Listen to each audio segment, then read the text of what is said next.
മൂന്നാമതൊരു ജില്ലയിൽ കൂടി റെഡ് അലർട്ട് പ്രഖ്യാപിച്ചിട്ടുണ്ട്. അത് കാസർഗോഡ് ജില്ലയാണ്. നിലവിൽ ഇപ്പോൾ വയനാട്, കണ്ണൂർ, കാസർഗോഡ് ജില്ലകളിലാണ് റെഡ് അലർട്ട് നിലനിൽക്കുന്നത്.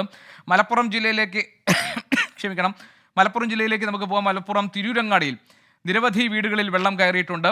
പനമ്പുഴ റോഡിലെ 35ഓളം വീടുകളിലാണ് വെള്ളം കയറിയത്. 100ഓളം കുടുംബങ്ങൾ ഇവിടെ വെള്ളപ്പൊക്ക ഭീഷണിയിൽ കഴിയുകയാണ്. സമീർ ബിൻ കരീം ഞങ്ങളുടെ പ്രതിനിധിയുണ്ട് മലപ്പുറത്ത് നിന്ന് വിവരങ്ങൾ നൽകാൻ.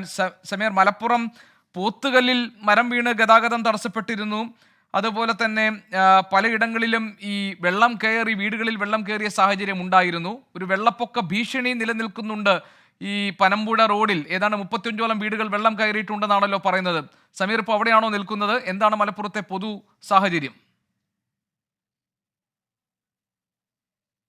ഗോപി, ഞാനിപ്പോഴുള്ളത് തിരുരങ്ങാടി ഈ പനമ്പുഴ റോഡിലാണ്. ഇവിടെയാണ് 35ഓളം വീടുകളിൽ വെള്ളം കയറിയിരിക്കുന്നത്. ഇന്നലെ മുതലാണ് ഈ മേഖലയിൽ വെള്ളം കയറി തുടങ്ങുന്നത്. പ്രത്യേകിച്ച് ഈ കടലുണ്ടിപ്പുഴ നിറഞ്ഞു കവിഞ്ഞ് ഈ കടലുണ്ടിപ്പുഴയിൽ നിന്നും തോട് മാർഗമാണ് വെള്ളം ഈ ജനവാസ മേഖലയിലേക്ക് എത്തിക്കൊണ്ടിരിക്കുന്നത്. എന്റെ തൊട്ടുപുറകിൽ കാണുന്നത് നിരവധി വീടുകളാണ്.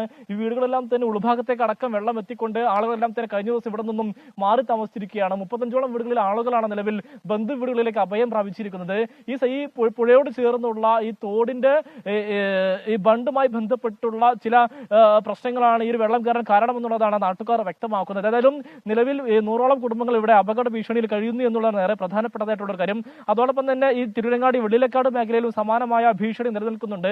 ഈ കടലുണ്ടിപ്പുഴയോട് ചേർന്ന് താമസിക്കുന്ന നിരവധി വീടുകളെല്ലാം തന്നെ മണ്ണിടിഞ്ഞുകൊണ്ട് വീടെല്ലാം തന്നെ തകർച്ചയുടെ ഭീഷണിയിൽ കഴിയുന്ന ഒരു സാഹചര്യവും ഈ ഭാഗത്തുണ്ട്. 15ഓളം വീടുകളാണ് നിലവിൽ തകർച്ചാ ഭീഷണിയിൽ കഴിയുന്നത് എന്നുള്ളതാണ് ഏറെ പ്രധാനപ്പെട്ടതായിട്ടുള്ള കാര്യം. ഇവിടെ ഈ സംരക്ഷണ ഭിത്തി ഇല്ലാത്തതാണ് ഈ വീടുകളോട് ചേർന്നുള്ള ഭാഗത്ത് മണ്ണിടിയാൻ കാരണം എന്നുള്ളതാണ് മനസ്സിലാക്കാൻ സാധിക്കുന്നത്. ഇതിന് അധികൃതർ പറയുന്നത് ജാഗ്രത പാലിക്കണം എന്നുള്ളതാണ്. വേണ്ടി വന്നാൽ ദുരിതാശ്വാസ ക്യാമ്പെല്ലാം തന്നെ തുറക്കാനുള്ള സംവിധാനം ഒരുക്കിയിട്ടുണ്ട് എന്നുള്ളതാണ് തഹസിൽദാർ അടക്കമുള്ളവർ വ്യക്തമാക്കുന്നത്. ഏതായാലും നിലവിൽ ഇവിടെയുള്ള ആളുകളെല്ലാം തന്നെ ബന്ധുവീടുകളിലേക്ക് മാറി താമസിച്ചിരിക്കുകയാണ് എന്നുള്ളതാണ്. ഏതായാലും മലപ്പുറത്ത് മഴയ്ക്കൊരു ശമനമുണ്ട്. പക്ഷേ ഈ പുഴയിൽ ജലനിരപ്പ് ഉയരുന്നതാണ് ഇത്തരത്തിൽ ഒരു വെള്ളപ്പൊക്ക ഭീഷണിയിലേക്ക് കാര്യങ്ങൾ എത്തിച്ചിരിക്കുന്നത്.